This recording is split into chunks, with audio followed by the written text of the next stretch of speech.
C'est l'un des entrepreneurs sur le web les plus influents du moment. Des milliers de vues sur les réseaux sociaux, bien évidemment, des milliers de personnes surtout qui suivent ses programmes payants et vous en avez déjà certainement entendu parler. Aujourd'hui les amis, on rentre dans la tête et dans les baskets de Alec Henry, cofondateur de Entrepreneur avec un S.com et de avant ça, Le Consultant par exemple. Il s'est fait connaître sur les réseaux sociaux, dispense ses conseils, ses coachings, ses consulting sur le web depuis maintenant quelques années et surtout il s'est fait connaître avec un branding très puissant et des résultats très impactants très rapidement. Dans cette vidéo les amis, vous allez pouvoir découvrir l'intégralité de son parcours, qu'est-ce qui a fait le succès d'Alec Henry, on voit ça ensemble. Comme d'habitude les amis, si vous voulez plus d'interviews inspirantes et impactantes, laissez un like juste en dessous sur le bouton abonnez-vous pour recevoir toutes les semaines de nouvelles interviews de personnes inspirantes et également des plans d'action pour faire changer votre vie. Je vous souhaite une bonne interview et on se donne rendez-vous à la fin. A tout de suite.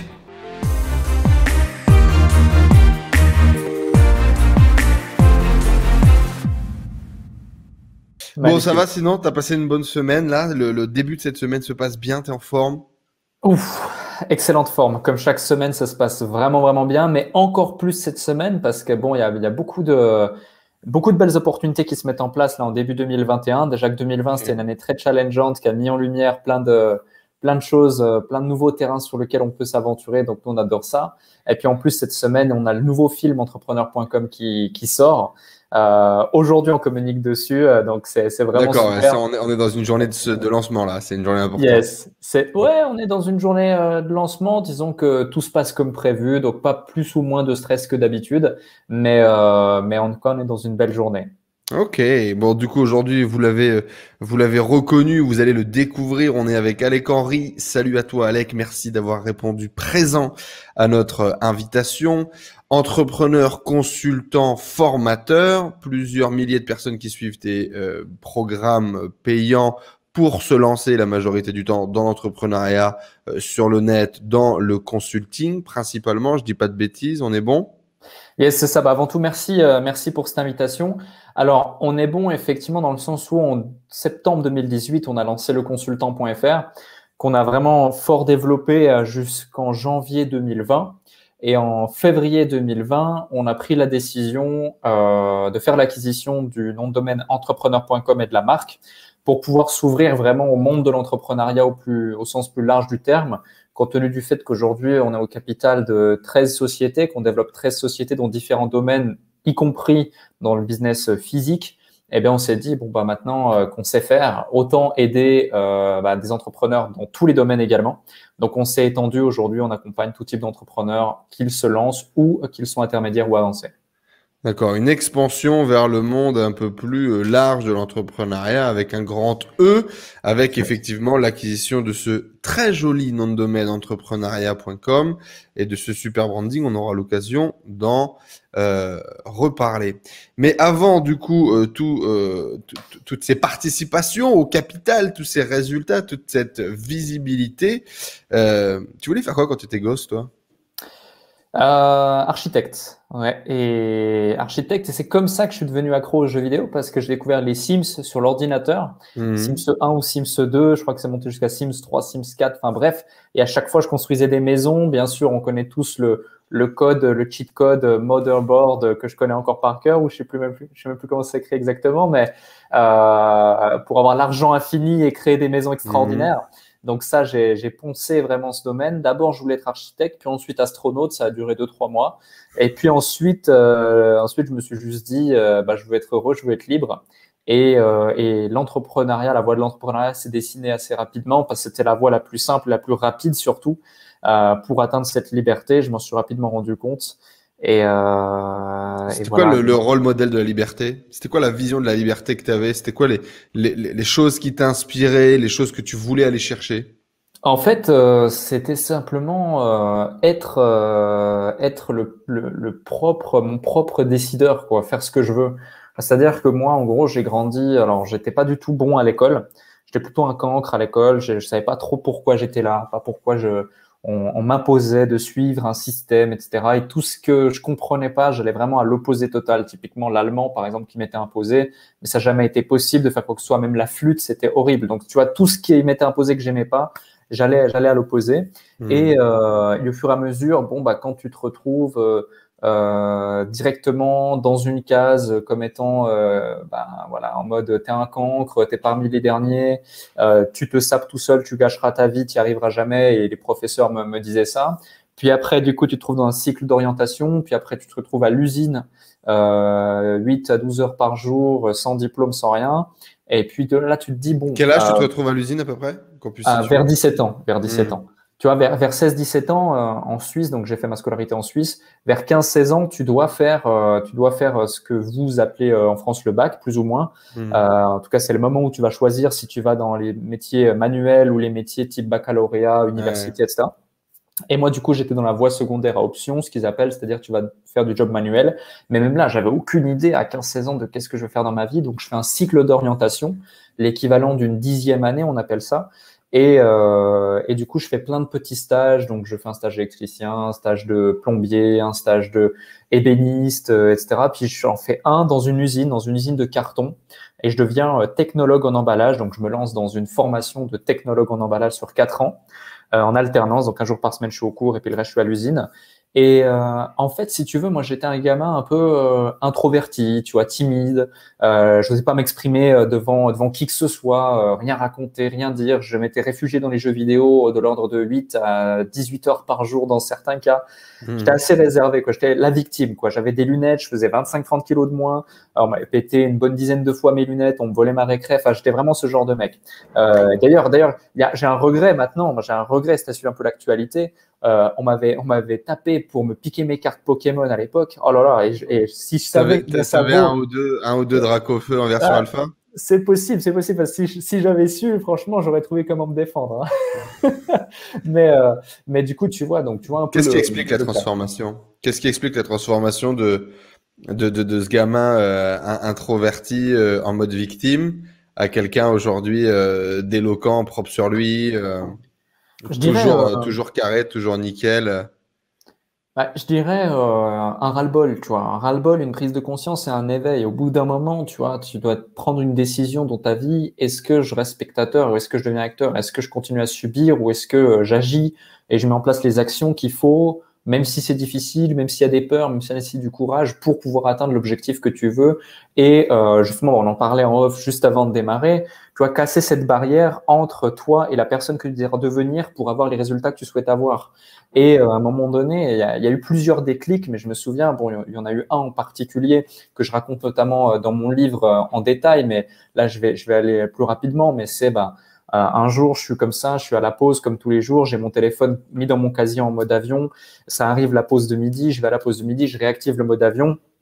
Et pendant qu'il y a ma gamelle qui est en train de chauffer au micro-ondes, je vois des notifications dans mon grand-père qui me dit « Salut, virgule, ton père est mort ce jour, point ».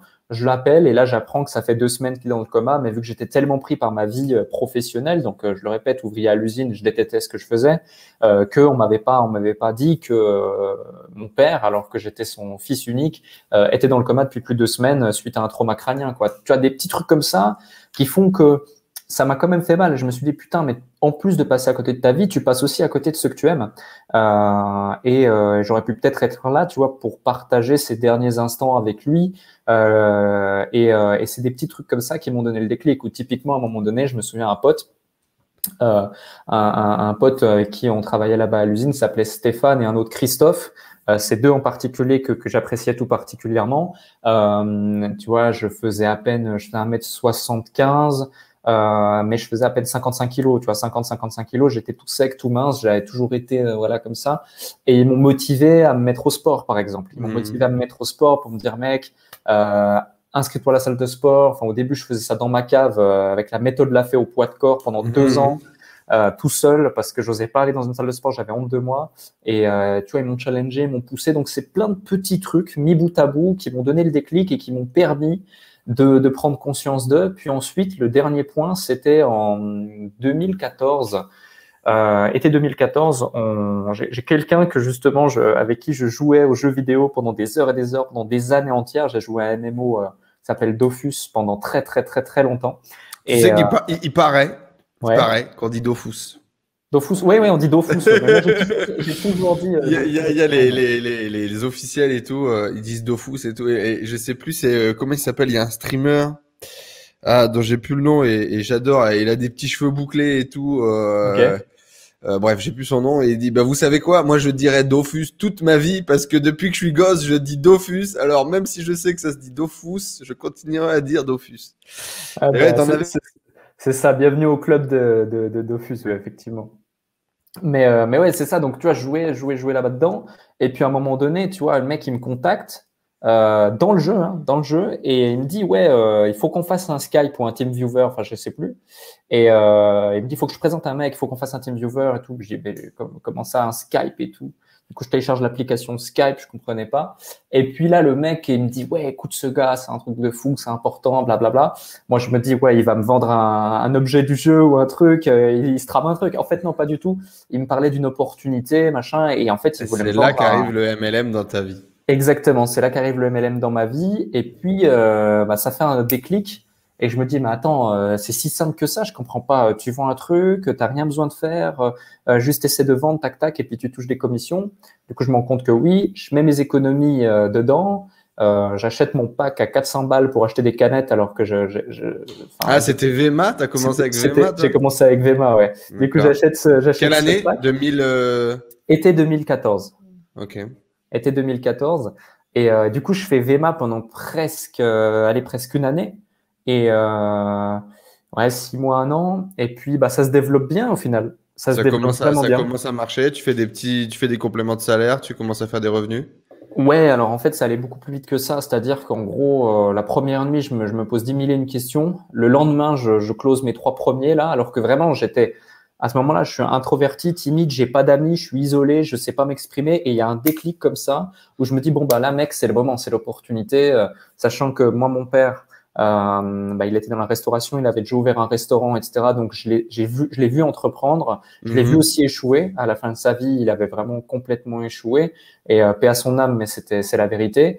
Et ma mère, quant à elle, par contre, depuis l'âge de ses 20 ans, en fait, elle est à son compte, elle est dans le domaine de l'esthétique. Et là encore aujourd'hui, tu vois, à plus de 60 ans, son business qui tourne. Donc je les ai vus en fait sans avoir de collaborateurs ou autre, mais acquérir cette liberté, tu vois. Et là, je me suis dit, waouh.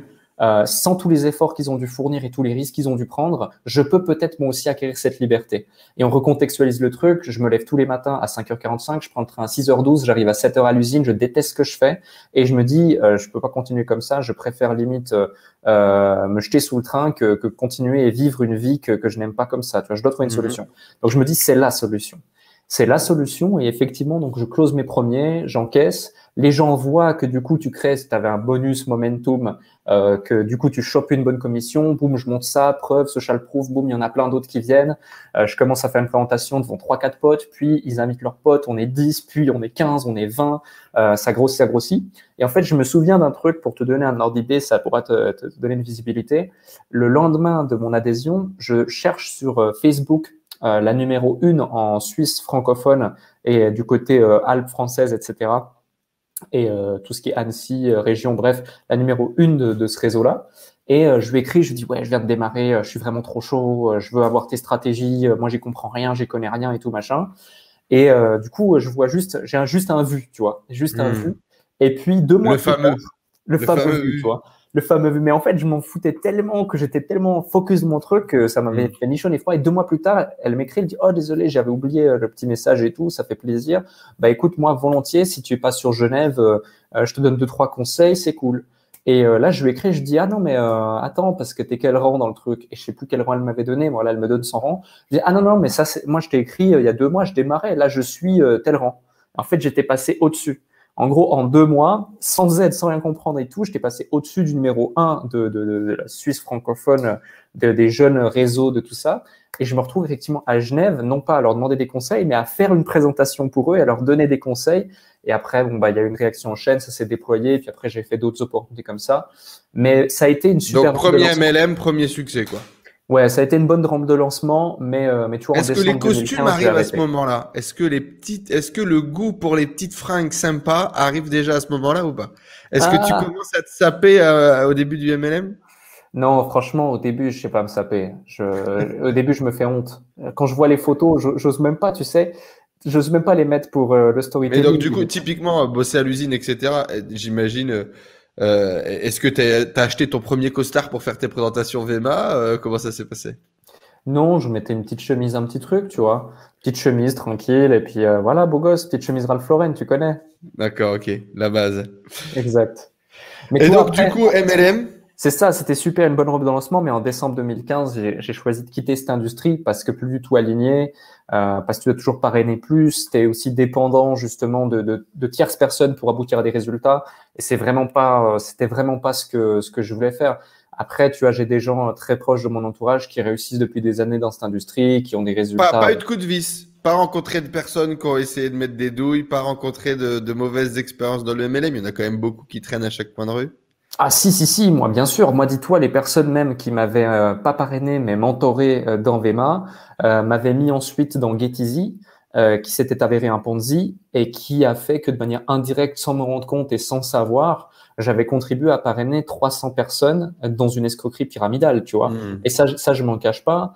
Et Oui, t'en c'était avais une parlé expérience. assez tôt, je crois. Ouais. Voilà, et Hmm. c'est une expérience que j'ai vraiment très très mal vécue, mais en même temps c'est une super expérience parce que ça m'a permis de le faire très tôt et de me rendre compte des plus belles choses comme des pires choses.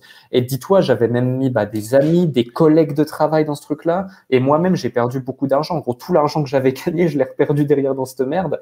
Hmm. Mais j'en suis super content parce que ça a été un enrichissement personnel très puissant. À ce moment-là, du coup, quand tu commences à gagner de l'argent, quand tu commences à voir que tu t'en sors en tant qu'indépendant, qu'est-ce qui se passe dans ta tête? Ah Comment est-ce ça, que tu te vois?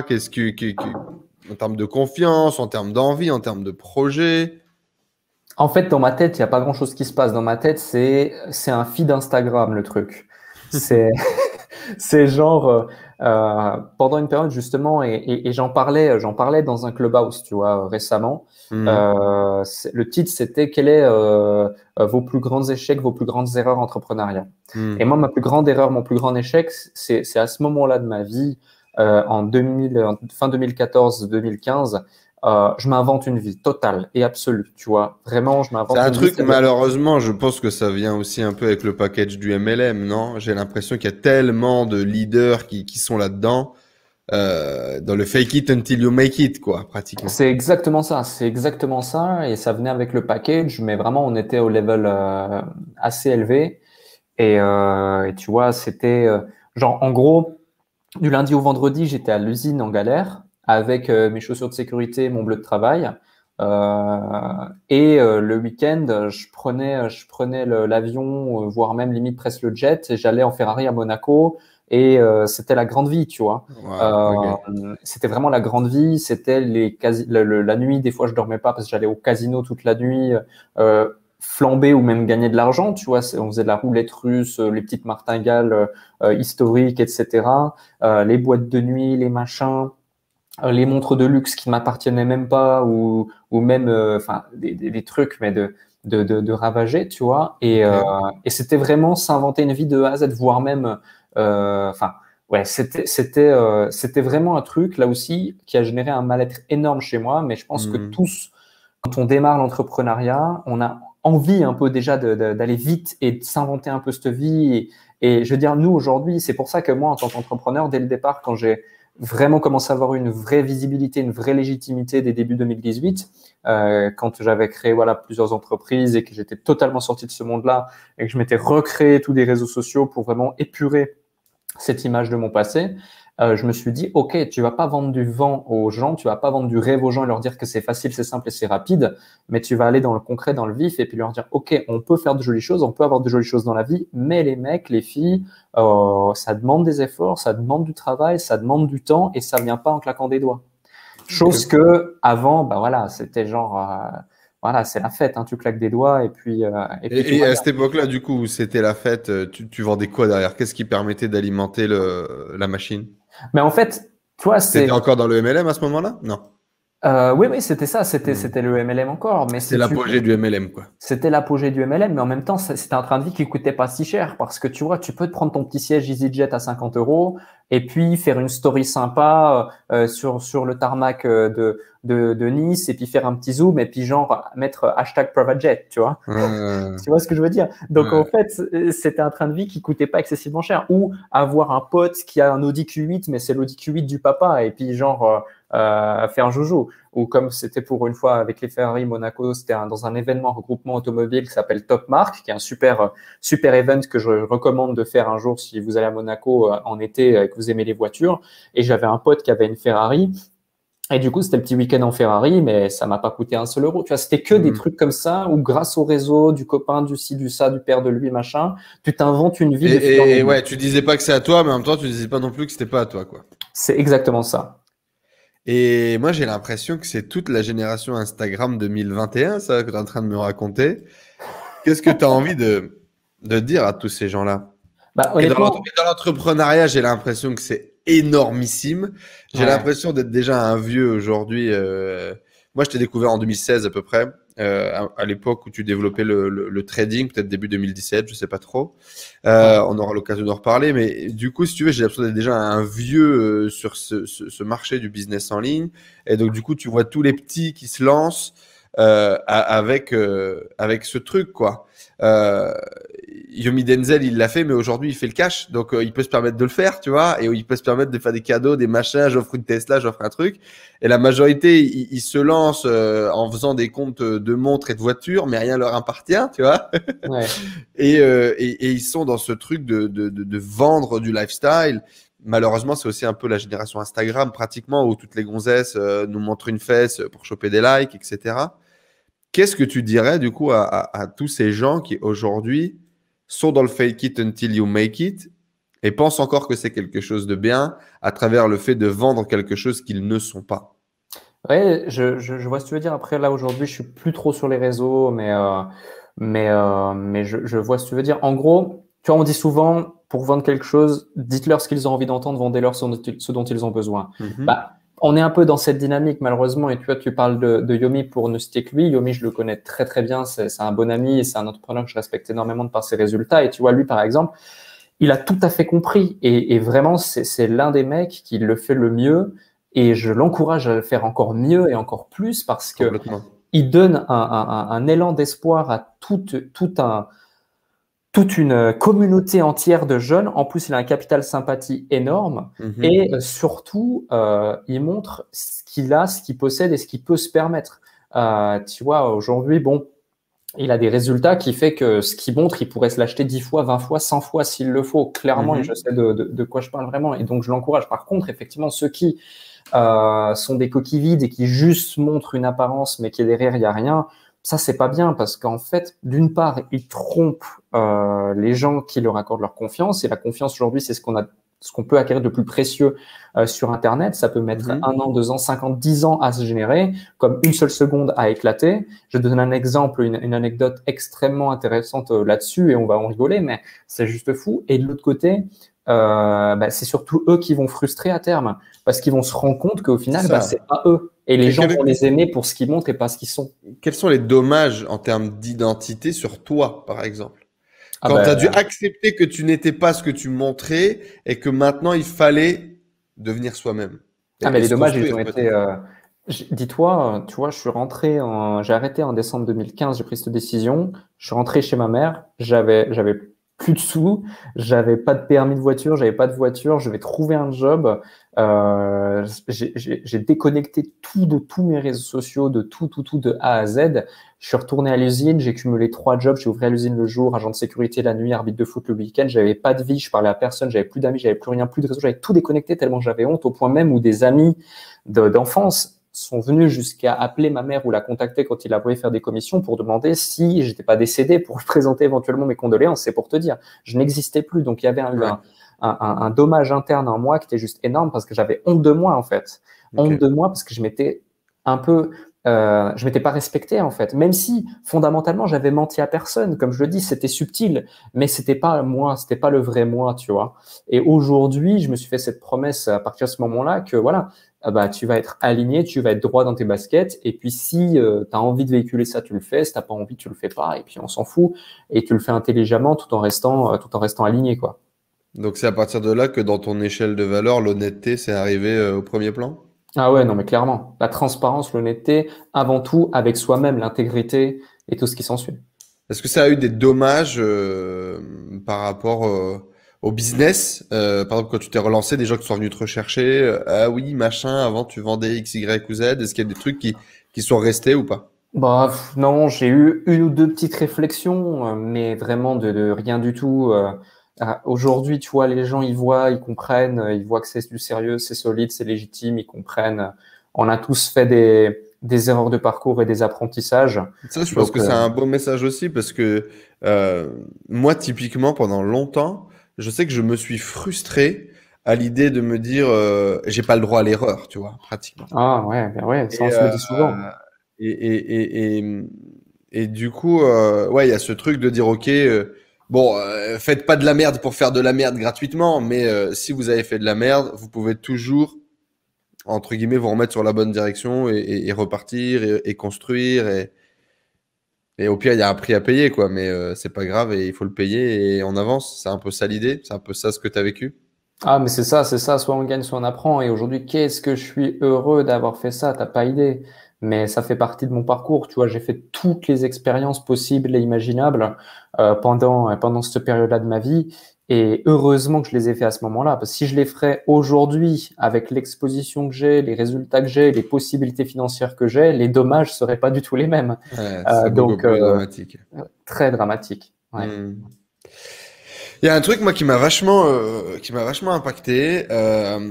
Tu t'es lancé. Alors, on parlera peut-être un peu après de ta période trading, mais du coup, moi, j'ai envie de parler de ta période un peu consulting. Là, le début de la période consulting. T'es jeune, t'as peu de résultats, t'as peu d'expérience.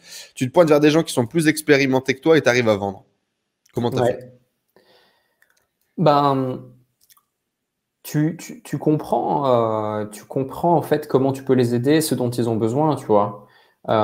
Et simplement tu leur vends. Je te donne un exemple. Notre tout premier client, c'était une salle de sport. Elle se lance. Bon bah, il sait pas trop comment vendre son truc. Il veut faire des affiches. Ça va lui coûter excessivement cher.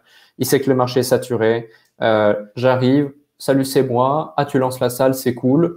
Bah écoute, c'est drôle, je lance aussi mon business, c'est une agence marketing. On aide les business comme toi à avoir plus de clients grâce au digital. Quelle est ta stratégie pour acquérir plus de clients?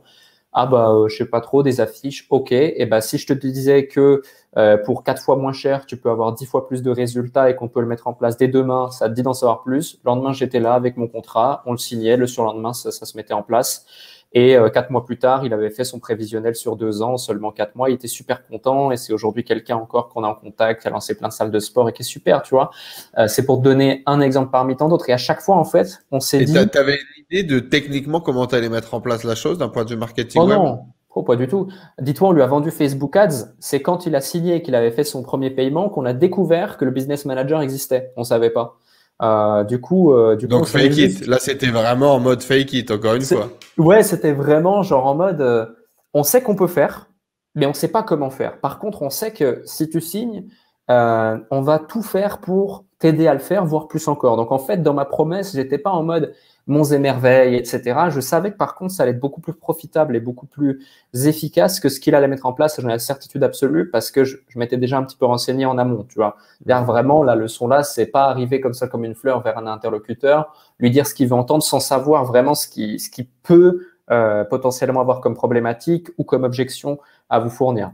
Donc, Ouais. il y a vraiment ce point-là. Et après, bah, c'était très simple. Pareil pour un autre, tu vois, dans un Et tout comment autre vous avez domaine. fait du coup? Qui a fait le Facebook Ads? Qui a réussi à développer les résultats?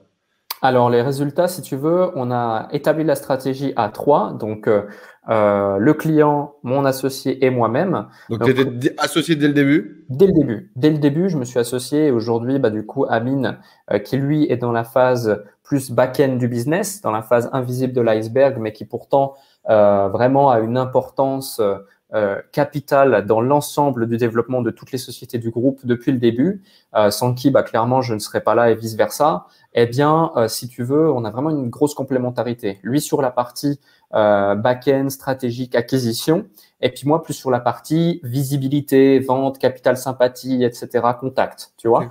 Et dès le départ, vraiment, on s'est dit, OK, si on s'associe, c'est pour vraiment avoir un effet multiplicatif et pas être l'un sur l'autre et puis essayer d'avancer en même temps dans les mêmes trucs. Donc ouais, on a fait ça comme ça et puis on a continué de fil en aiguille pour continuer. C'est lui le techos, quoi. Ouais, c'est lui le techos, mais je dirais même que c'est lui le cerveau et moi je suis le visage. Alors c'est un petit peu dégradant pour ma personne, mais en fait, si tu veux, ça va tellement loin dans la réflexion justement qui est nécessaire pour poser la stratégie que ça me va clairement d'exprimer la chose comme ça.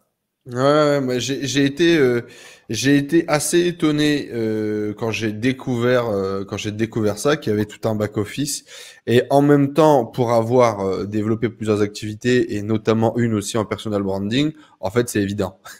C'est-à-dire que quand tu cherches à développer vraiment un business de personal branding, de vente de formation ou de coaching ou whatever, c'est une montagne de taf en fait, hein, et tu peux pas être au champ et au moulin. C'est incommensurable. Et pour le coup, alors c'est un peu enfoncer une porte en disant ça, mais vous faites ça bien. Sinon, vous seriez pas là.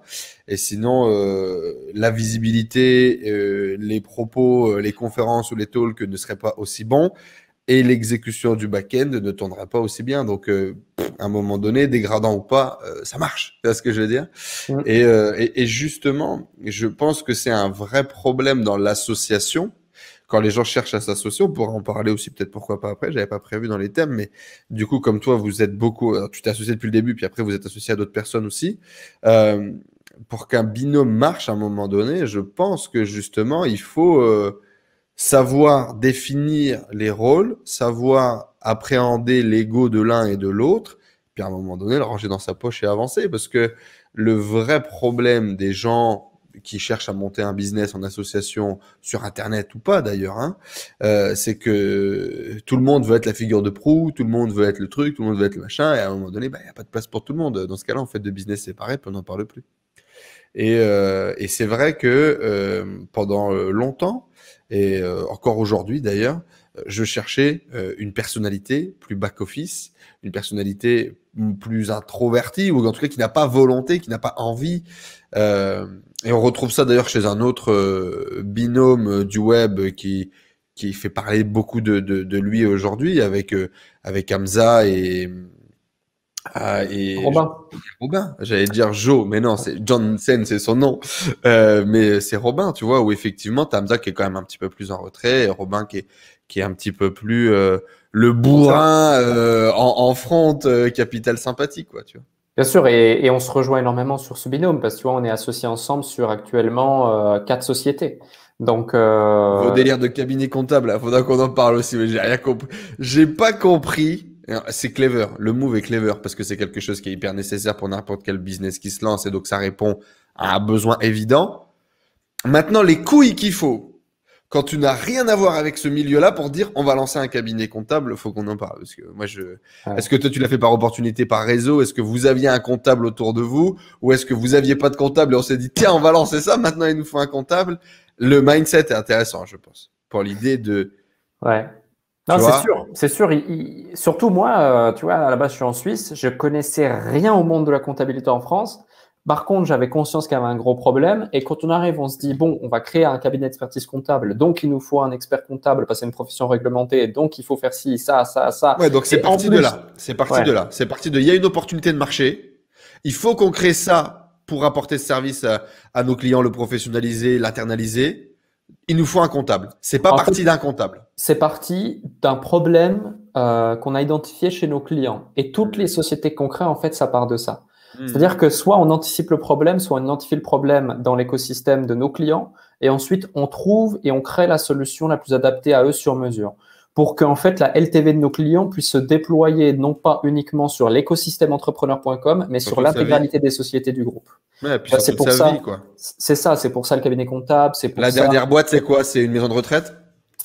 on n'a pas encore créé la maison de retraite de luxe pour entrepreneurs. Mais figure-toi qu'on est déjà en train de penser au fonds de pension. Tu vois, c'est l'étape d'avant. Forcément. En plus, avec ta vision quand même dans l'investissement que tu as eu le temps de développer et d'étudier beaucoup au moment où tu étais dans cette phase de trading, j'imagine que ça doit être en émulation tout ça. Bon, on aura l'occasion peut-être d'en reparler de toutes ces casquettes. Branding impeccable, petit costume, petit mocassin, toujours bien coiffé, toujours bien propre sur soi, etc. On t'a jamais vu en slip Marcel. Enfin, j'ai jamais vu une photo d'Alec Henry en slip Marcel en lendemain de soirée. Comment est-ce que tu fais le distinguo entre ta vie pro, ta vie perso? Qu'est-ce que tu partages? Qu'est-ce que tu ne partages pas? Ça a l'air très bien segmenté. Le branding est millimétré. Euh, Comment est-ce que toi, tu appréhendes ça? Comment est-ce que tu l'as déployé? Ouais, Je c'est une t'écoute. excellente question.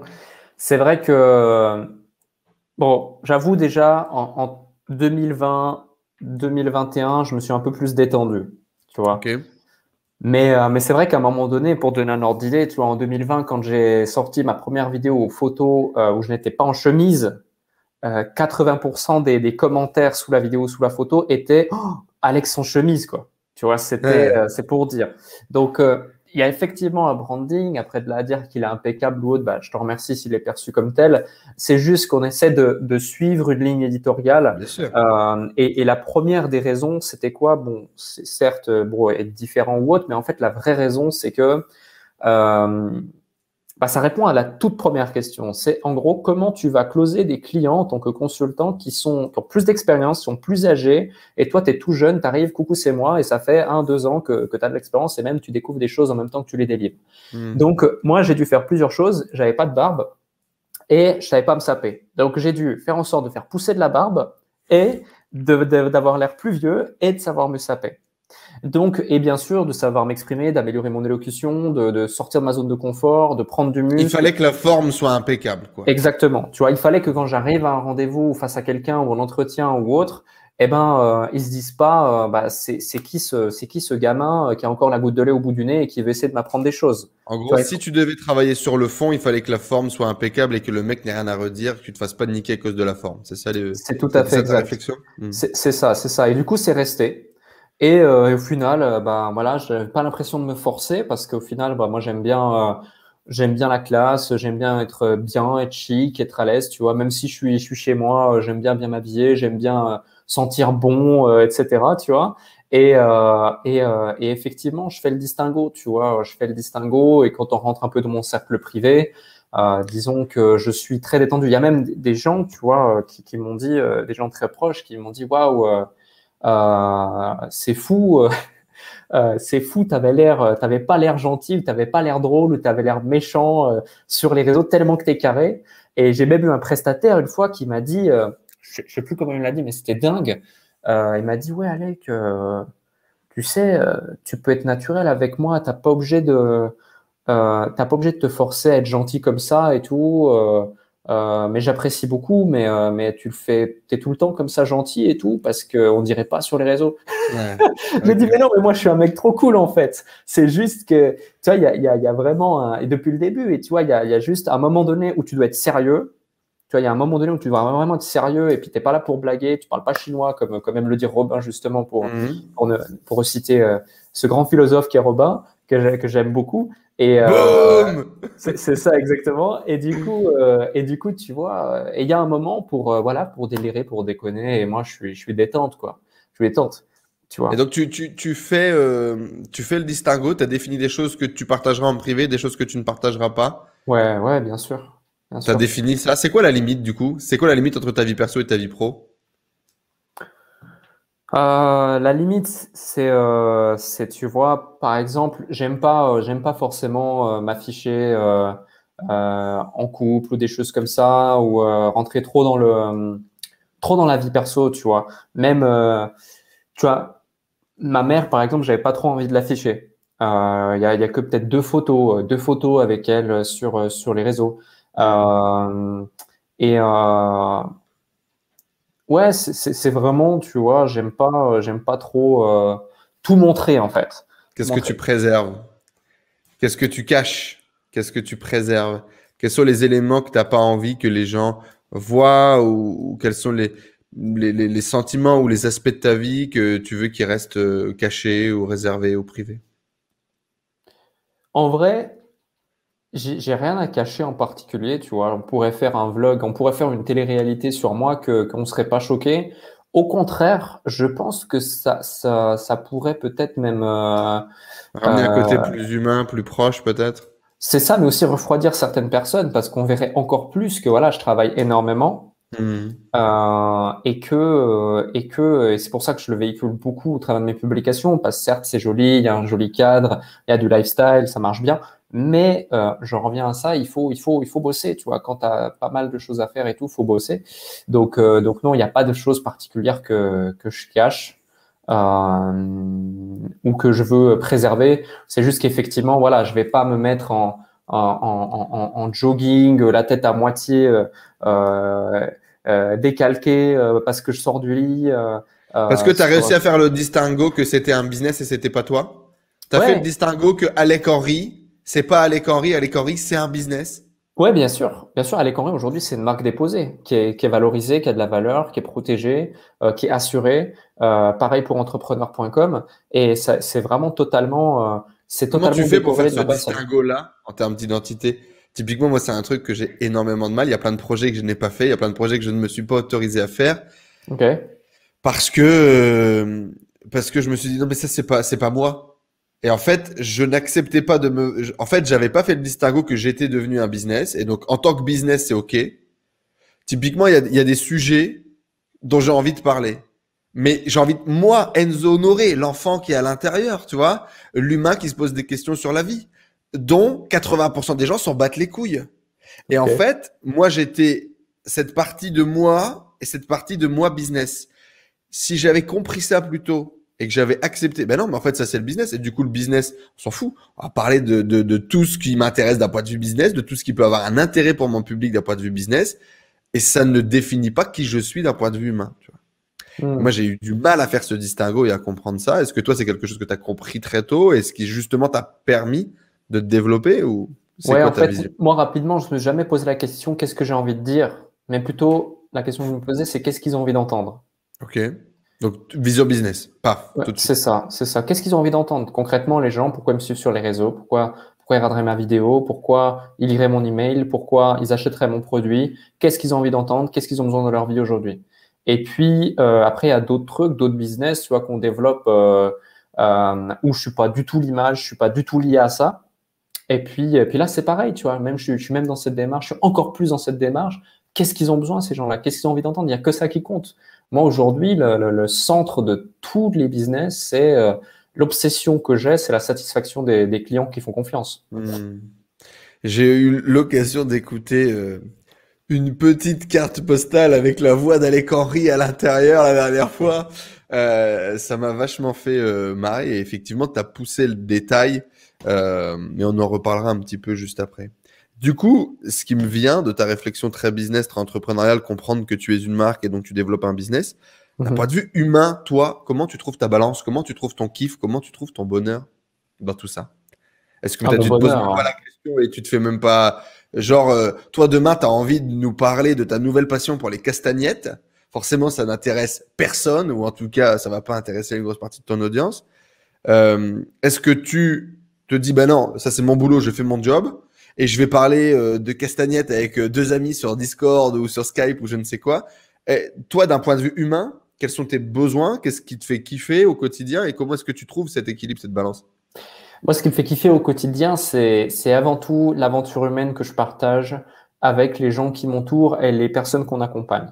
Ok. Tu vois, moi, j'ai vraiment un attachement pour les gens qui nous font confiance, pour les gens qui nous suivent et puis pour toutes les personnes qui contribuent au quotidien à la réussite de tous ces beaux projets. Que ce soit les associés, certes, l'équipe, mais aussi et surtout bah, les clients, les gens qui nous suivent sur les réseaux. Et ça, c'est ce qui contribue le plus à cet épanouissement au global. Bien sûr, il y a aussi mon épanouissement personnel, c'est-à-dire justement entre le privé, le pro, des choses annexes comme par exemple le sport, j'aime faire du sport, j'aime apprendre de nouvelles choses, j'aime grandir personnellement, j'aime voir que je progresse, etc. Qu'est-ce que tu fais Passer quand du, tu bosses pas? passer du temps avec les gens que j'aime, apprendre de nouvelles choses, faire du sport. C'est globalement les trois choses. Trois trucs sur lesquels tu passes du temps, ouais. Ouais, ouais, ouais, Il vraiment. y a une madame Alec Henry, du coup? Yes, il y a Il y a une une dame madame très Alec forte. Henry. Bon, ça va. Vous êtes rassurés, les followers, les ultra fans. Vous pouvez être rassurés. Est-ce qu'un jour on aura l'occasion de voir une photo en Marcel et en caleçon de Alec Henry? Est-ce que tu penses que c'est possible qu'on trouve ça sur Internet? On peut démarrer les enchères. On peut démarrer les enchères. On peut essayer d'imaginer dans un futur. C'est ça, c'est ça. Ça tombe bien parce qu'on avait déjà débordé sur ma prochaine question. C'était en termes d'identité, comment te vois-tu? Et du coup, on va clôturer ce sujet là-dessus. Qui es-tu? Oh, je suis un jeune aventurier, moi, qui démarre encore mon périple de la vie et de l'entrepreneuriat, hein. Même si on a on a de jolis résultats, c'est vraiment que le début. Et puis il y a encore beaucoup de choses à apprendre, beaucoup de choses à transmettre.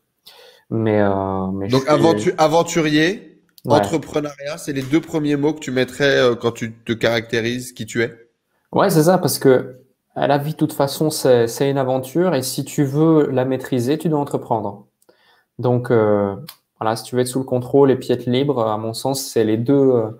Tu vois, kiffer, c'est l'aventure, et puis maîtriser le kiff, c'est entreprendre. Super. L'exécution, pour moi, c'est la clé du business. Tout le monde a de super bonnes idées. Il y a des super bonnes idées partout. Il suffirait de lire un post sur Quora ou sur Reddit pour avoir des tonnes d'idées de business. En tant qu'entrepreneur sur le web, on te donne des tonnes d'idées de business, que ce soit dans les stories Instagram, sur des vidéos YouTube. Il y en a à la pelletée. On pourrait prendre des vidéos faites en 2015, reprendre l'idée, l'exécuter aujourd'hui, faire des business qui font des millions. Parce que l'important pour moi n'est pas l'idée, mais vraiment l'exécution.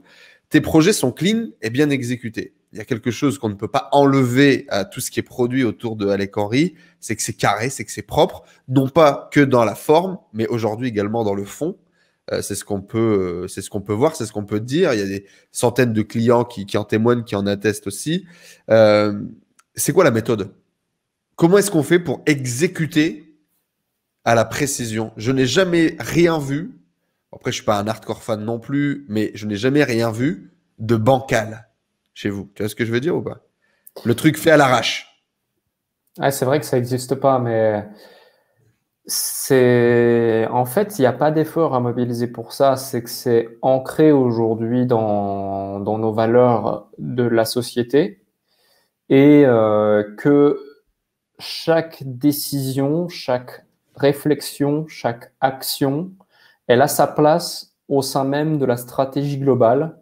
Et l'équation décisionnelle qui du coup est le référentiel aujourd'hui qui nous fait prendre une action ou pas, c'est entre autres, est-ce que je fais cette action parce qu'elle s'imbrique parfaitement dans la vision idéale qu'on a aujourd'hui du business et qu'elle nous aide à progresser, à avancer vers l'objectif prochain, ou est-ce qu'on fait pour faire? Et si on fait pour faire, on ne fait pas. Par contre, si on fait parce que ça a du sens, on fait mieux que personne et surtout différent, car différent égale meilleur. Et on fait pour justement redéfinir les standards d'excellence du marché dans lequel on se situe à chaque fois, et c'est l'objectif. Qui a toujours tendre vers l'excellence, quoi. C'est ça, ou créer cette excellence.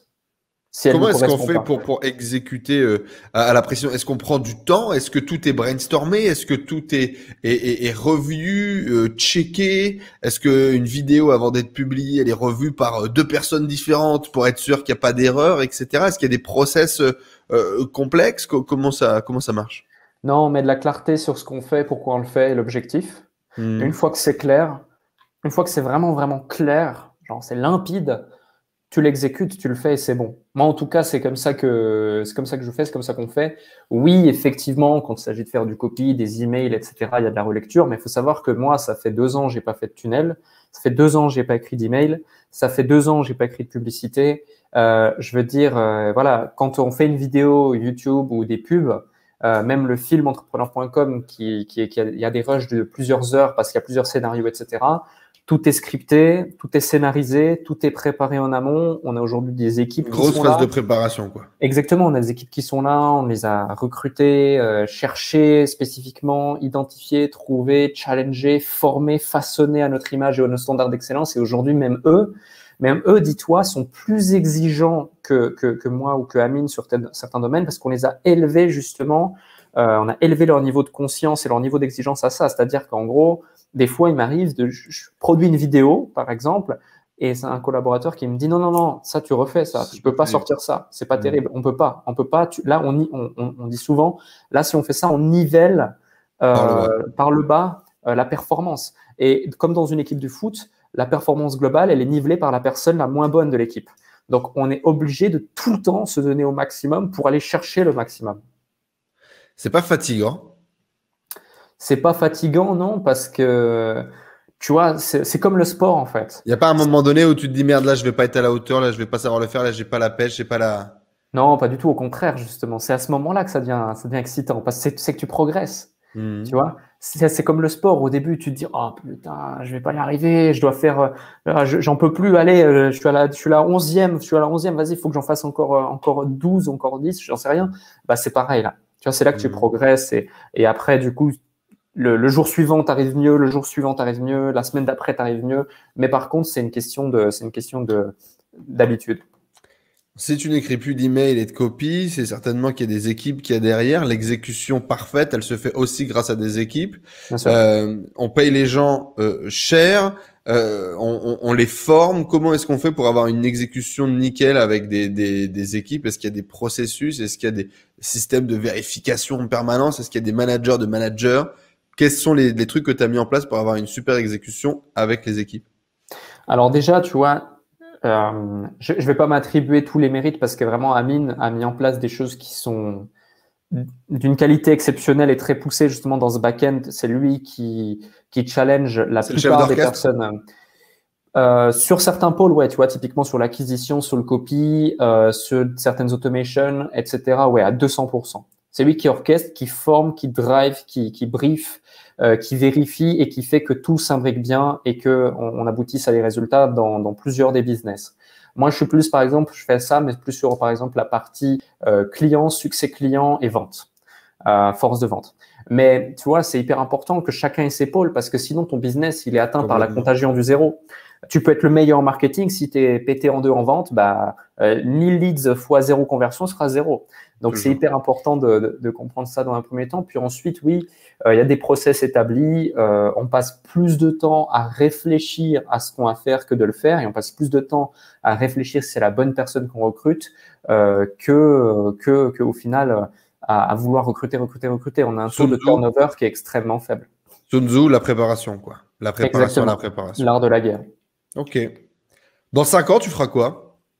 Oh, on continuera à s'éclater comme on s'éclate. L'Empire aura encore plus développé, déployé. Là, tu vois, on a créé une nouvelle holding, justement, qu'on a appelée Octopus, pour déployer justement la pieuvre encore plus qu'elle ne l'est déjà.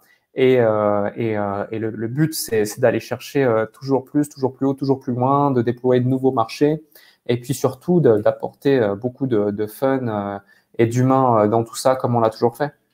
Ok, c'est marrant. Mon projet du moment s'appelle Octopus. Ah bah génial. C'est la même idée, c'est de déployer des sites avec cette vision.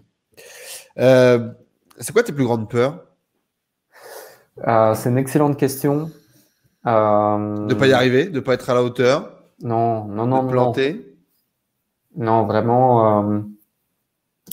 C'est une excellente question. Je ne veux pas dire que j'ai aucune peur, mais je saurais pas là comme ça te répondre. J'ai pas comme ça un truc qui me choque, qui me vient. J'ai pas de.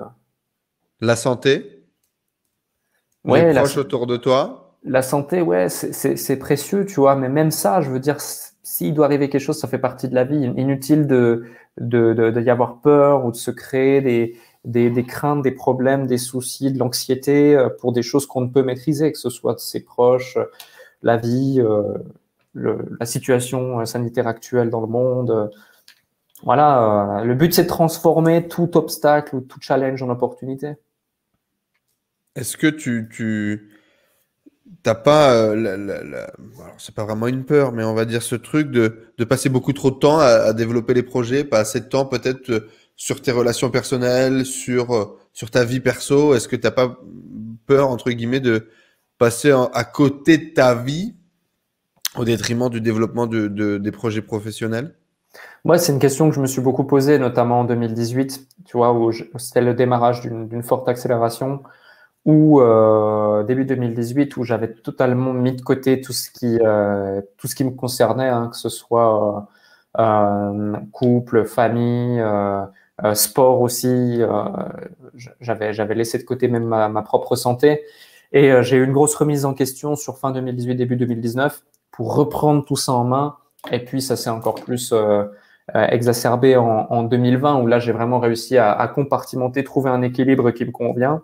Et aujourd'hui, effectivement, je suis pleinement aligné avec ça.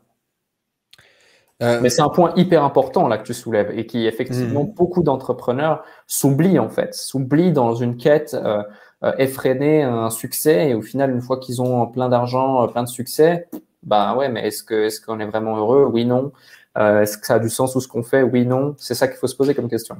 Mais justement, du coup, tiens, je vais sauter celle-là pour arriver là-dessus. La quête du toujours plus. Plus d'argent, plus de succès, plus de monde, plus de clients. C'est quoi le bonheur dans tout ça? Et c'est Bah, quoi en le fait, bonheur? C'est quoi le bonheur à la sauce Alec Henry, du coup? moi, en fait, je vois la vie comme un jeu, tu vois, et l'entrepreneuriat encore plus. Et moi, je gamifie même ma progression, tu vois. Mhm. Tu dois avoir, voilà, d'un coup, tu as un bonus, tu as un cadeau, là, tu as un nouveau challenge, qu'est-ce qui se passe? Enfin, moi, je suis dans ma tête, tu vois, je suis vraiment dans cette dynamique. Et puis c'est pour ça que les joueurs dans ton jeu, c'est hyper important, tu vois. Et voilà, moi, c'est pour ça que je suis pas dans la quête à toujours plus. Juste, voilà, c'est un score. Au bout d'un moment, tu as atteint le point d'inflexion, on appelle ça, qui te permet de vivre la vie que tu veux vivre dans tous les cas, ou d'avoir l'argent pour faire des investissements et placer, et puis être serein. Puis ensuite, juste tu développes et tu améliores ton score, et puis tu fais plus d'impact, tu kiffes. C'est avant tout une aventure humaine, tu vois. C'est quoi le bonheur pour toi? C'est en fait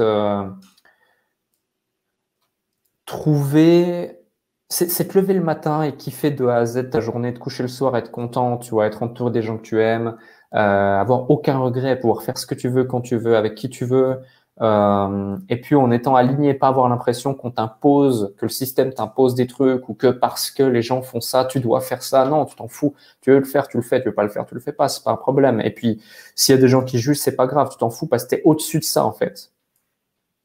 Pourquoi tu réussis là où tout le monde échoue?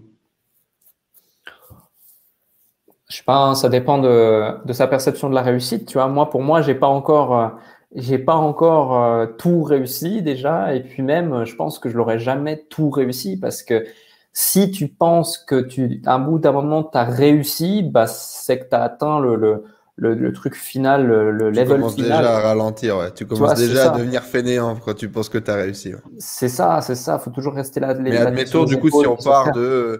si on part de construire un business qui génère plusieurs millions d'euros de chiffre d'affaires en à peine quelques années, ce qui pourrait être une réussite pour beaucoup de gens qui nous regardent, qui nous suivent, qui te suivent aujourd'hui.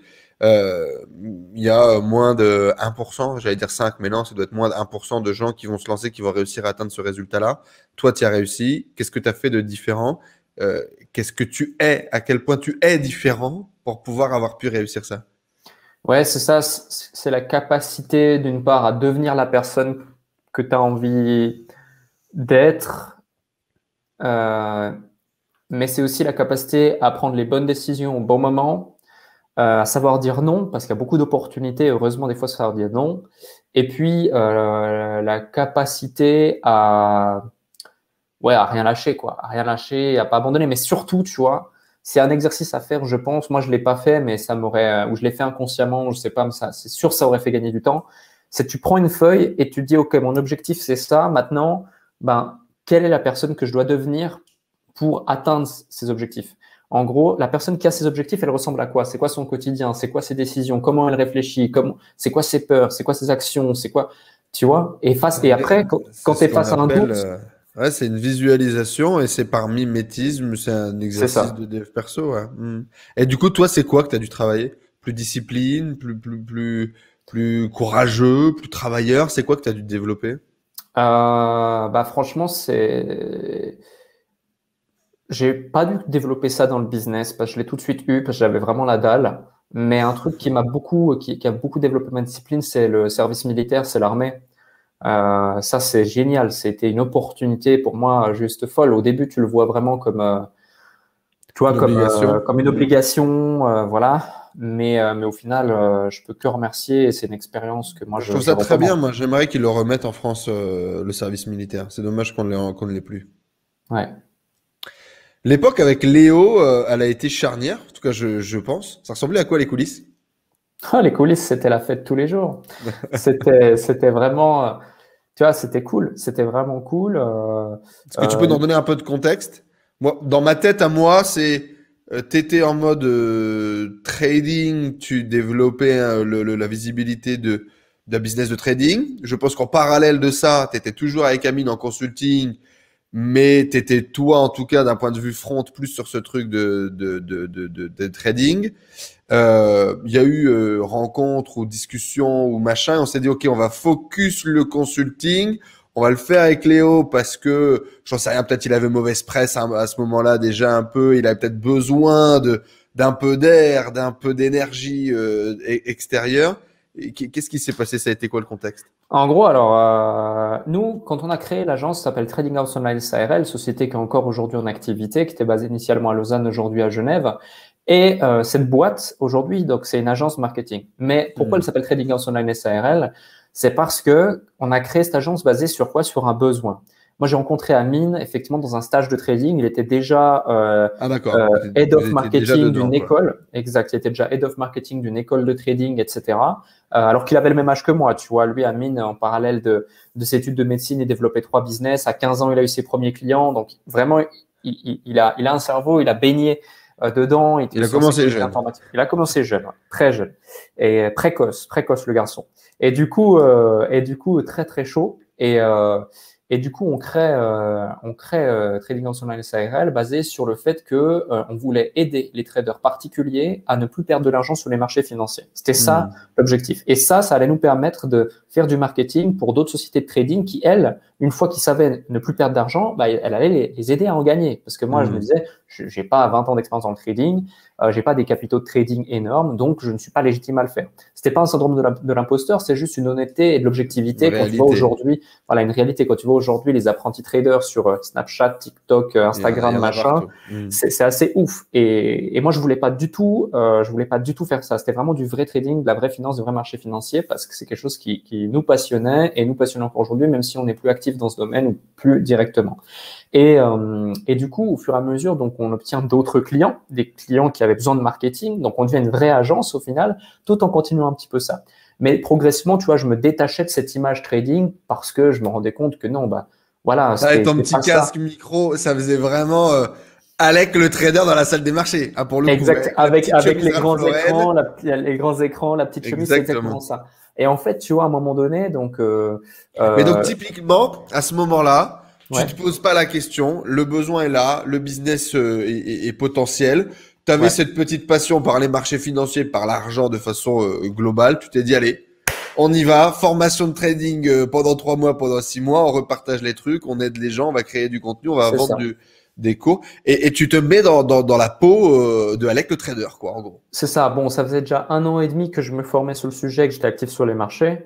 Et du coup, que j'avais quand même fait mes preuves et que j'étais accompagné au quotidien avec un trader professionnel. Et le but de cette société, c'était de mettre en avant, mais via une autre porte d'entrée, ces formations pour devenir trader professionnel. Donc, il y avait toute cette dimension. Il y avait un écosystème déjà. Il y avait un écosystème, c'est ça. Et puis, en gros, c'est marrant parce que ça te caractérise complètement. C'est-à-dire que demain, Alec le comptable, hop, il prend des comptables, il lance un business de comptable. Demain, Alec le boulanger, il nous lance une série de… C'est-à-dire que tu pourrais te mettre très bien dans le rôle tu pourrais te remettre dans un nouveau rôle, en gros, créer un écosystème sans être toi le boulanger par lui-même, mais tu crées la dynamique, tu crées l'envie, tu crées l'inertie. C'est ça finalement ta force un peu finalement? Ça pourrait, ouais, sans problème, bien sûr, sans problème, quel que soit le domaine. Tu vois, on l'a fait dans d'autres domaines aussi, bien sûr. Mais il faut quand même que, voilà, que j'aime. Ça reste connecté, oui, j'imagine bien. Je te vois pas tripoter des miches de pain toute la journée. Exactement, et surtout que vraiment je sache que ce qu'on vend, c'est de la qualité, ça aboutit à du résultat. Ça, c'est la condition sine qua non. On a eu beaucoup de propositions de gens qui voulaient bosser avec nous pour nos forces marketing, qui étaient pas alignés avec nous ou qui vendaient littéralement de la merde ou de l'escroquerie, hein, qu'on se le dise. On a toujours refusé et ça, c'était vraiment la condition mais sine qua non. Donc, en gros, pour te reparler de cette rencontre, en fait, ce qui se passe, c'est qu'en décembre 2017, eh bien, j'étais déjà fort ami avec Florent Létat, qui aujourd'hui est associé avec nous dans le groupe dans l'immobilier, Prudensia Immobilier. Que j'ai rencontré. Je l'ai rencontré uniquement en ligne ou je l'ai rencontré en vrai? Je pense que je l'ai rencontré en vrai. Ouais, c'est possible, c'est possible. Il m'avait dit que vous aviez déjà échangé en tout cas à l'époque. Ouais. Et donc, si tu vois, à ce moment-là, lui, il faisait un autre truc qui était dans la philatélie et la numismatie, donc dans les Exactement, timbres. il faisait investir les gens dans les timbres. Exactement, tu vois, pas encore dans l'IMO. Et puis, voilà, bon pote et tout, je lui donnais deux, trois conseils sur le digital, machin. Et puis, il me dit, écoute, ça fait longtemps qu'on ne s'est pas vu. Toi, tu habites là, moi, j'habite là. On se retrouve au milieu et milieu, c'est Genève. Donc, on va à Genève. Et là, on était allé visiter le musée Patek Philippe. Et le soir même, il me dit, écoute, là, il y a ce soir un apéro e-commerce tour, je sais pas quoi, avec des gros noms, du digital, du e-commerce qui font un truc. Il faut y aller, c'est cool. Et moi, je dis, bon, ok, je les connais pas, ces gens. J'avais vu une ou deux vidéos de Léo et deux, trois mecs, mais très rapides, tu vois. Je m'intéressais pas à ce monde-là, pas trop. Et je connaissais pas le mot infoprenariat, coaching, machin, rien du tout. Et donc, je vais là-bas avec Florent. Et puis, naturellement, en fait, si tu vois, il y avait plein de groupies autour de Léo, il y avait Sébastien Cerise, il y avait plein d'autres gens, d'autres Oui, noms. c'était durant le tour de Seb, ouais. Voilà, c'est ça. Et puis du coup, bah, moi, je les connaissais pas. Puis après coup, bah, c'est drôle parce qu'après coup, bah, ça devient des amis et des choses comme ça aujourd'hui, maintenant, tu vois. Mais moi, je connaissais pas et j'arrive et puis je discute un peu, salut, salut. Sauf que moi, en fait, j'étais totalement désintéressé. Alors que tout le monde était en mode groupie. Moi, j'arrive en mode, je parlais Oui. d'égal à égal, tu vois, parce que je me rendais pas compte. Et puis au final, bah, on fait tous caca, hein, donc il n'y a pas question de, Exactement. tu vois. Puis en fait, si tu veux, ça a un petit peu déboussolé et au final, ben, je suis rentré en contact d'abord avec Jean-Luc, qui aujourd'hui n'est plus du tout actif sur les réseaux. Jean-Luc Montaille-Ludo anciennement. Mais j'attends ce jour où il revient avec je ne sais quoi. Il faudrait que je le fasse venir d'ailleurs, qu'on ait une vraie conversation de tout ce qui se passe dans les coulisses chez lui, parce que c'est n'importe quoi tout ça. Déjà de une, ça fait longtemps que je l'ai pas vu, et de deux, effectivement, il nous a fait un petit soap. Il nous a fait comment on appelle ça, le truc qui passait à TF1 là, les feux de l'amour. Tu sais les comment on appelle ça? Bah les soaps, tu sais, pour grand-mère, quoi. Tu vois, il nous a fait un petit téléfilm comme ça, magnifique, notre Jean-Luc. Ok, Ouais, mais excuse-moi, du coup, tu connectes c'est avec vrai Jean-Luc. c'est vrai que du coup, bon, bah, maintenant, il est plus visible et voilà, il y a eu des décisions qui n'ont pas forcément été bonnes, mais l'essentiel, c'est qu'il soit heureux et aligné avec ça. Et moi, je lui souhaite le meilleur. Mais du Ouais, coup, complètement. par rapport à ça, donc je connecte là, on s'entend bien, c'est cool, bon délire, tu vois, il est sympathique et tout. Je lui propose un McDo, on va se manger un McDo, on sort de l'Evans, et puis une semaine plus tard, je me retrouve chez lui, on discute, on mange, et puis c'est cool. Et puis on fait une vidéo sur sa chaîne, puis après il me dit, écoute, il faut que tu aies rencontré Léo. Je dis oui, mais en plus je suis resté, attends, Léo, c'est le petit blond, c'est ça et tout, super sympa là, qui discutait de ça, machin, avec plein de gens autour. Je dis ouais, c'est ça. Et puis il me dit, bah, je lui dis, bah, j'ai le numéro de Farid, qui était son ancien bras droit en fait. Et du coup, bah, je dis, bon, bah, je vais écrire à Farid. Farid, je lui dis, t'es dispo quel jour, machin, je passe au bureau, c'est cool, donne-moi l'adresse. Je passe au bureau une semaine plus tard. Et là, t'as Farid qui dit à Léo, écoute, Léo, il y a un mec, Alec, là, qu'on a croisé, il vient au bureau. Léo, il dit, mais je m'en fous, moi, de ce mec, je le connais pas, je vois même pas de qui c'est et tout. Bon, allez, qu'il vienne 30 minutes, on discute. Et puis, je suis allé 30 minutes, et au final, bah, je suis pas resté 30 minutes, je suis resté 7 heures au bureau. Et on a discuté de mille et une choses, et surtout, il y a eu un bon feeling, si tu veux. Et en fait, nous, bah, on avait déjà l'agence qui se développait pas mal. On avait déjà pu travailler notamment, surtout Amine, de par la sécurité informatique, à avoir des jolies sociétés bah, qui nous recommandaient sur leur site. Hein. D'ailleurs, il y a encore le lien de l'agence. Les fameux Microsoft, C'est etc., ça. qui ont fait débat à l'époque. Ouais. C'est ça, Microsoft, Oracle, PayPal. Et tu vas encore aujourd'hui, tu peux voir sur le site de Microsoft, Oracle et PayPal le nom Amin Achour et le lien direct du site de l'agence qui était H Online. Donc, c'était pas du pipeau, c'est réel. Et il y a eu encore d'autres choses. Il y a eu l'ONU encore entre deux, mais ça, on n'en avait pas parlé. Bref, et si tu veux, donc nous, ça se développait. Et puis, on se dit, bon, bah, Léo, c'est super le mode de la formation. Pourquoi pas lancer une formation ensemble si effectivement il y a des choses qui peuvent se faire. Donc on a lancé Consulting Mastery, puis ensuite il y a eu d'autres formations lancées. Il avait déjà. Il était à quoi lui? Il était à la version 2, la version 3, la version 32 de son truc. Il en était où? Non, il y a eu que 2 versions de sa formation e-commerce. Elle était à la V2, il avait déjà commencé à lancer la V2. Il avait commencé à lancer la V2, Et effectivement. ça t'a pas fait peur justement quand tu découvres tout ça? Et à l'époque, il attire bien la haine quand même. Il met des Ouais, budgets énormes.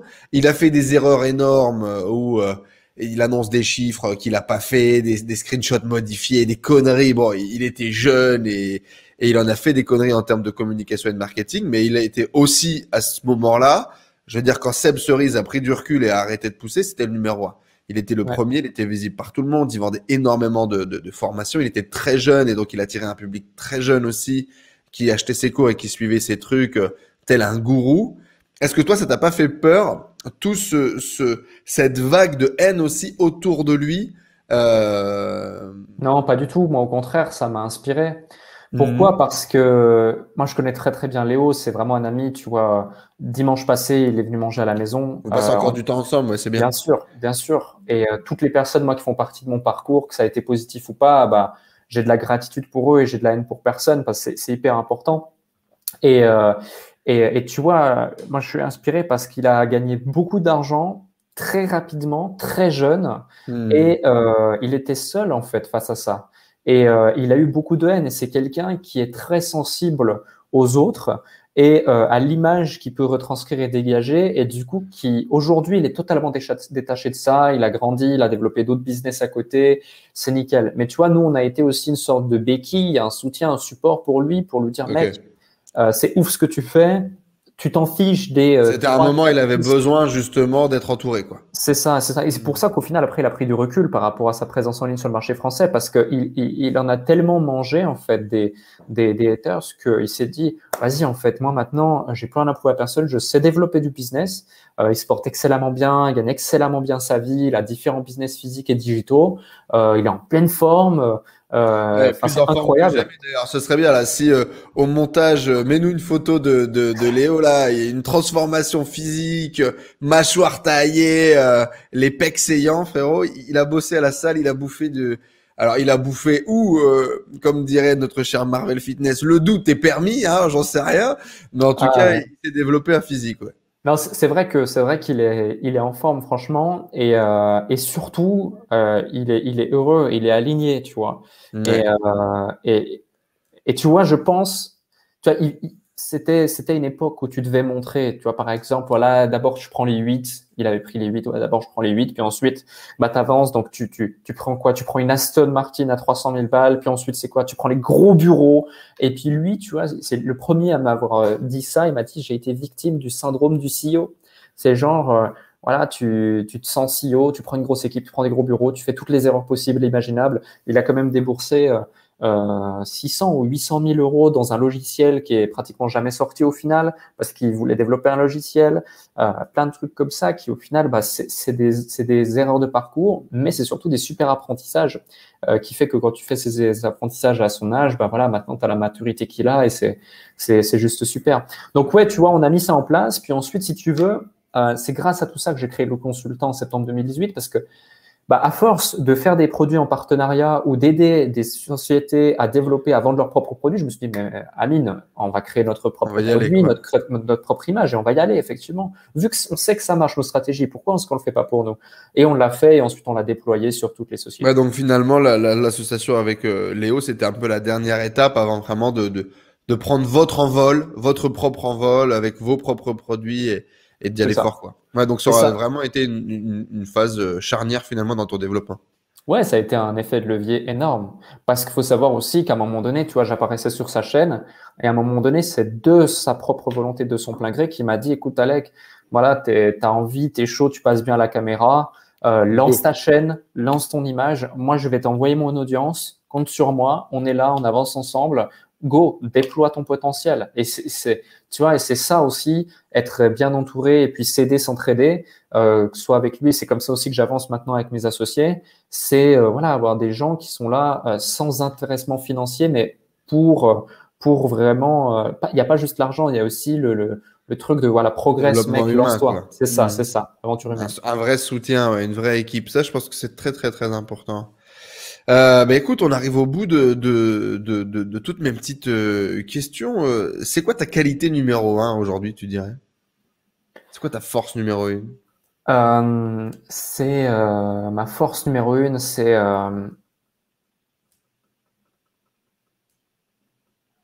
je vais paraître un peu égocentrique, mais j'en ai trop en fait. Faut y aller. Mais c'est bien. Il faut. Mais Est-ce que tu penses qu'un entrepreneur de base n'est pas un peu quelqu'un d'égocentrique?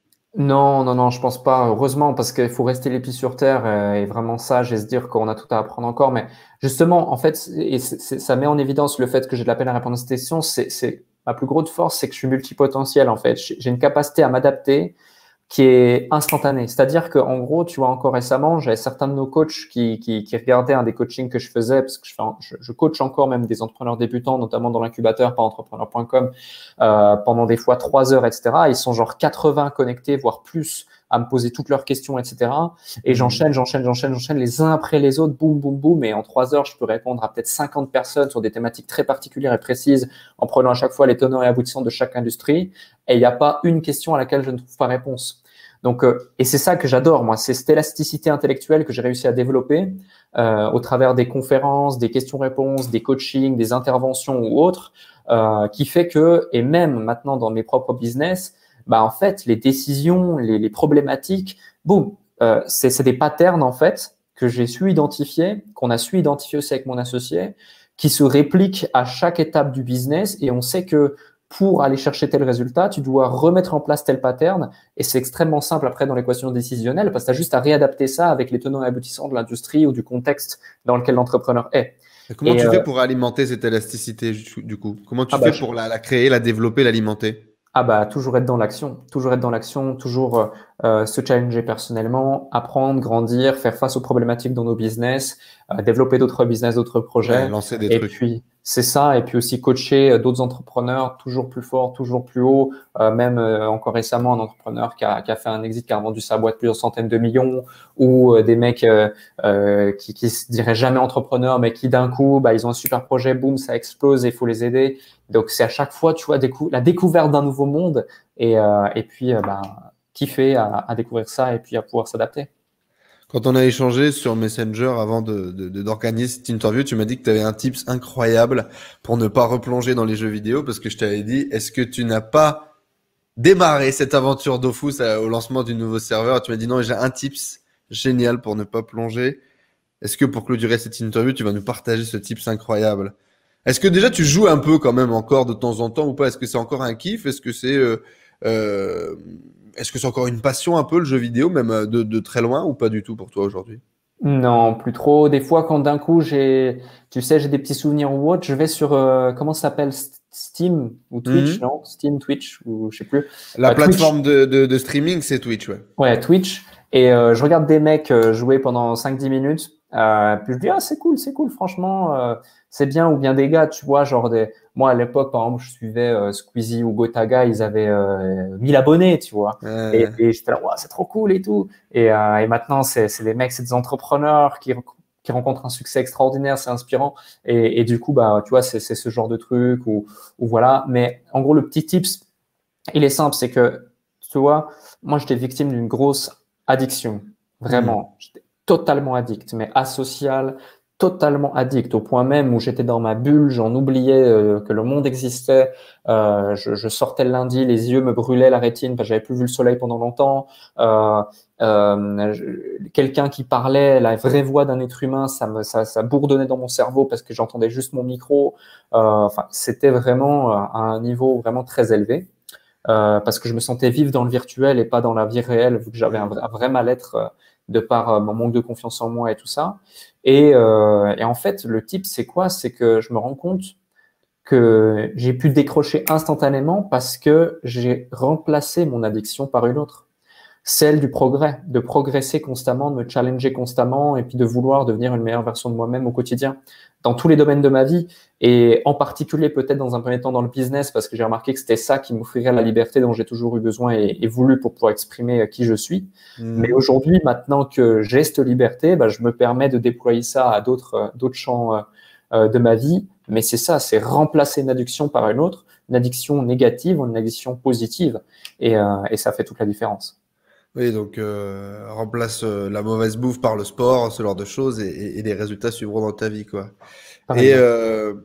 qu'est-ce que tu penses qui t'a fait tomber autant dans l'addiction, dans ce côté négatif du jeu vidéo? Parce que il y a beaucoup de jeunes peut-être qui nous regardent, qui nous suivent, qui jouent aux jeux vidéo, qui adorent ça et qui peut-être même aujourd'hui on peut plus leur dire arrête parce que peut-être ils peuvent devenir professionnels. Il y a une vraie carrière qui peut être construite derrière tout ça. Mais comment est-ce qu'on fait pour sentir que non, là je suis en train de jouer parce que je suis malheureux dans ma vie. Là je suis en train de jouer parce que je camoufle mes émotions ou je les manage mal. Qu'est-ce qui toi, selon toi, t'as fait tomber dans le côté négatif et comment est-ce qu'on pourrait faire attention de pas tomber dans le négatif? Bah, déjà, le signal, c'est quand plus rien d'autre a de sens, que limite tu vis pour ça. Hein. Moi, c'était mon cas. Hein. Il n'y avait plus rien d'autre qui avait de sens. Je vivais à travers ça. Et puis, qu'est-ce qui m'a fait tomber? C'est que, ouais, j'avais un mal-être énorme. Tu vois, moi, j'ai pas eu une enfance extrêmement simple pour différentes raisons. C'était pas forcément simple avec ma mère. Mon père, il est parti quand j'avais 2 ans. Après, je le voyais plus. J'étais un peu le gamin au fond de la classe, turbulent, qui essayait d'attirer un peu l'attention sur moi, mais qui en même temps se faisait frapper à la récré. Du coup, c'était particulier. Enfin bref, j'étais pas forcément dans une enfance ultra positive. Et donc, je me suis réfugié là-dedans. J'ai trouvé mon réconfort.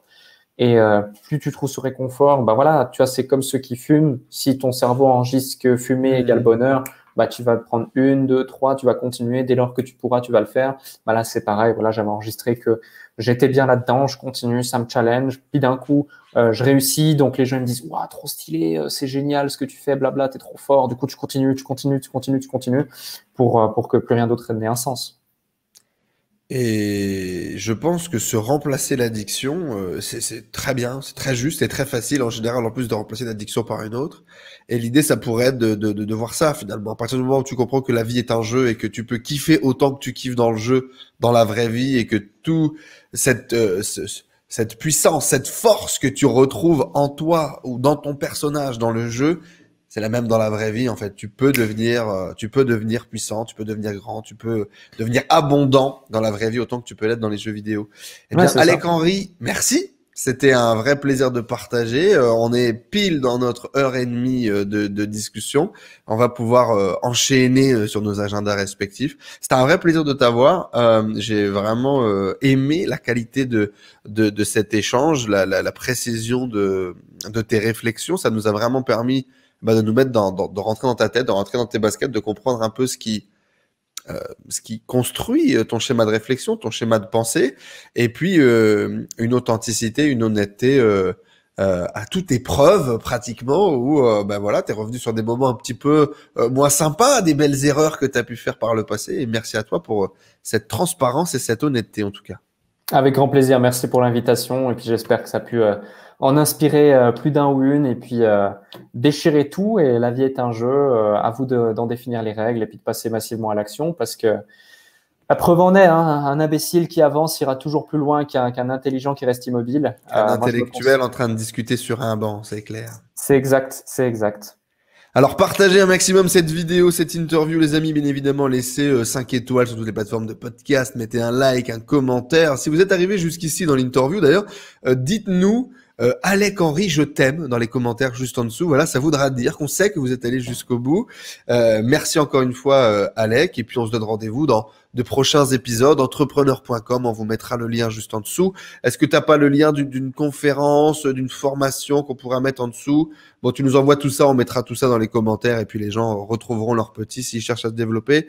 Bien évidemment, si vous cherchez à développer un business en ligne, que ce soit dans le consulting ou dans autre chose, je ne peux que vous recommander, si vous accrochez à l'énergie d'Alec, à son professionnalisme, à sa vision, eh bien d'aller travailler avec. Je pense que vous y serez bien reçu. Alec, merci à tout le monde. Gros bisous et à bientôt dans une prochaine épisode. Ciao, ciao. Merci à toi, à bientôt. Voilà les amis, j'espère que cette vidéo, elle vous a plu. N'hésitez pas à le faire savoir avec un like et un commentaire juste en dessous. C'est hyper important pour le développement de la chaîne. On remercie bien évidemment Alec d'avoir répondu présent et de nous avoir partagé l'intégralité de ses informations, l'intégralité de son parcours en toute transparence. Et puis, vous pouvez retrouver juste en dessous nos formations gratuites pour passer à l'action, pour vous mettre en action et vous aussi réaliser votre vie de rêve et obtenir des résultats incroyables. C'est disponible juste en dessous. À très bientôt les amis, rendez-vous dans une prochaine interview. Ciao.